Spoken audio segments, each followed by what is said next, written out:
Yeah, we will get into that situation shortly. But first of all, Anton, do you think Arsenal fans should be getting a bit excited about this?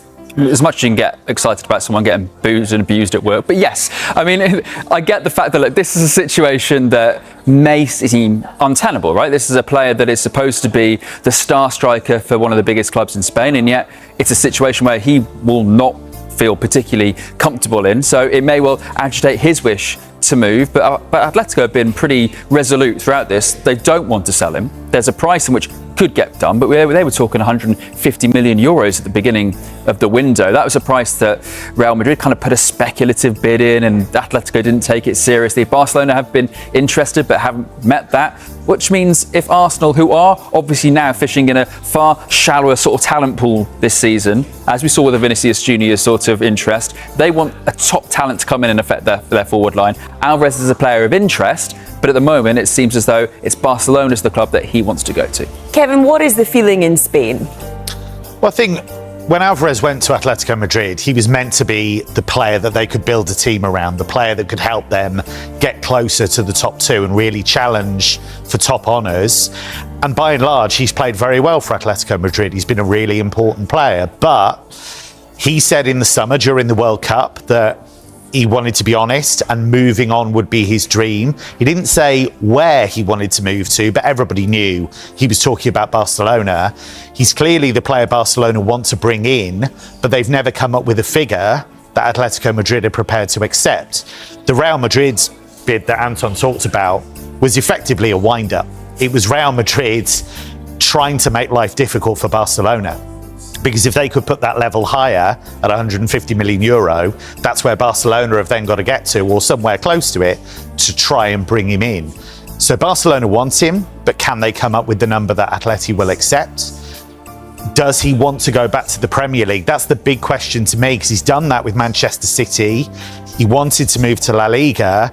I think Barcelona's the one he really wants. Yeah, let's just have a look at some of Alvarez's stats as well, because since 2024, he's played almost double the amount of games that Arsenal forwards have. He's also almost scored double the amount of goals, 49, the closest being Kai Havertz with 22. He's far superior with his assists as well, recording 17, and one that Arsenal fans will be pretty interested in as well. He converts more than 55% of big chances that he gets. So just to go back to the Arsenal point, Anton, is this exactly what Arsenal needs? Well, it's exactly what they want in terms of just a striker that they can rely on, but also he's so clever technically that he can sort of, he can adapt to however they're going to play. And the big criticism last season was they're a team that rely on set pieces and physicality to actually get through games. Well, Alvarez isn't that player. Alvarez gives you something different, which is exactly what Arsenal want in their front line. Alvarez left Manchester City because he wanted to be a star. He wanted to be the guy at a club. He knew he was good enough. He's had that opportunity at Atletico Madrid, but Atletico Madrid obviously aren't necessarily, he feels, capable of winning the Champions League or consistently winning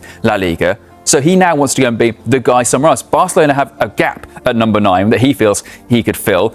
It depends. If Arsenal can get round the table, agree a fee, and maybe try and persuade him of Arteta's project, then perhaps he might move back to the Premier League. But it definitely feels like he sees an opportunity with Barcelona to be the player that he feels he's been building towards the last few years. That's why it's so exciting. Yeah, and Kevin, just to pick up on the Barcelona side of things, do you think it pretty much is Barcelona or nothing? I mean, we're talking about Arsenal, but do you actually just think it's Barcelona or nothing? Well, I'm sure Atletico would prefer to sell him to somebody else if they have to sell him. If they feel that the situation's untenable and they get the number that they want, then they prefer to sell him to somewhere outside Spain. Because if they strengthen Barcelona, they're just back to square one. They lose arguably their best player and he turns up at Barcelona, so they've just strengthened a title rival straight away. So it's not ideal for them.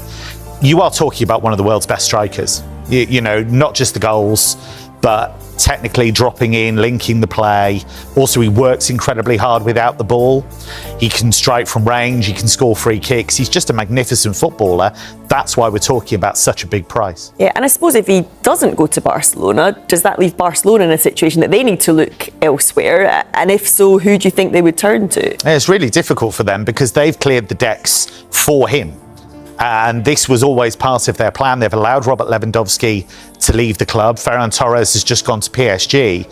So they have a massive hole there. They played Rafinha to good effect at the weekend. They won 5-0 at Elche, and he looked good in the centre forward role, but that's not the plan long term.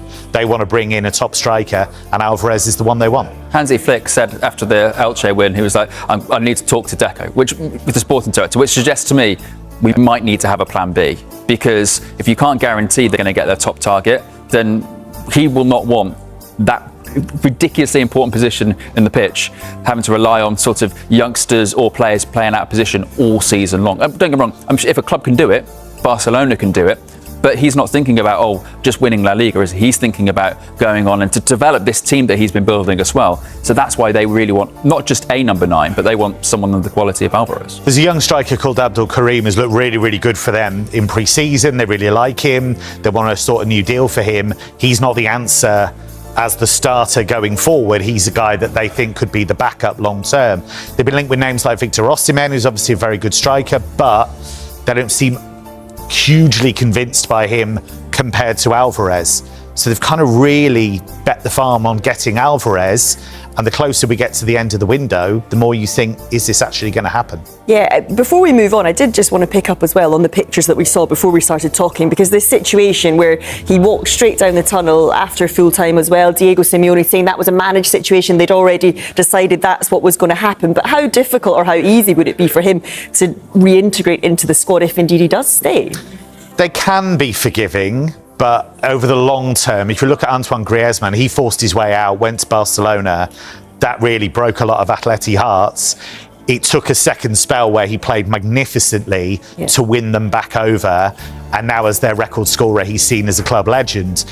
Whether Alvarez can do it in a shorter space of time, we'll see. But look, Simeone is the standard setter there. He's the guy that if he was to turn around and say to the fans, right, he's staying, we want him, he's a big player, you have to get behind him, I think most Atleti fans would row in behind him. Yeah, all right, it'll be interesting to see how that one pans out.